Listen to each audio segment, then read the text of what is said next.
എല്ലാവർക്കും നമസ്കാരം. ഇന്ന് പുതിയൊരു വീഡിയോയിലേക്ക് വരാം. Is and was. ഈസ് എന്ന് പറയുന്നത് പ്രസൻറ്റ്, നൗ. ബിഫോർ ആണ് വാസ്, അതായത് പാസ്റ്റ്. അപ്പോൾ ഇതിൽ നമുക്ക് കുറച്ച് എക്സാമ്പിൾ നോക്കാം. ഇതിലാണെങ്കിൽ today is Sunday, she is happy today, ഒക്കെ പ്രസൻറ്റിലാണ് വരുന്നത് അല്ലേ. ഇതിന് മുകളിൽ നമ്മൾ അതിൻ്റെ ഡീറ്റെയിൽ കൊടുത്തിട്ടുണ്ട്, എവിടെയൊക്കെയാണ് എങ്ങനെയൊക്കെയാണ് ഇത് ഉപയോഗിക്കുക എന്നുള്ളത്. Okay.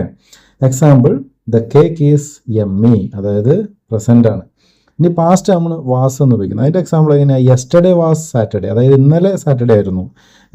She was happy yesterday, ഇന്നലെ അവൾ ഹാപ്പി ആയിരുന്നു. ദ കേക്ക് വാസ് യമ്മി, അതായത് ഇത് ഓൾറെഡി കഴിഞ്ഞു പോയ കാര്യങ്ങളെക്കുറിച്ചാണ് വാസ് പറയുന്നത്, അതായത് പാസ്റ്റ് ടൈമിനെയാണ് നമ്മൾ വാസ് എന്ന് പറയുന്നത്. ഇപ്പോൾ ഒരു എക്സാമ്പിൾ നോക്കൂ, now is, he is at school. Before എന്ന് പറയുന്നത് he was at home earlier, മുന്നേ വീട്ടിലായിരുന്നു. Okay, thank you very much. പുതിയ വീഡിയോ ആയിട്ട് അടുത്ത വീഡിയോയിൽ കാണാം.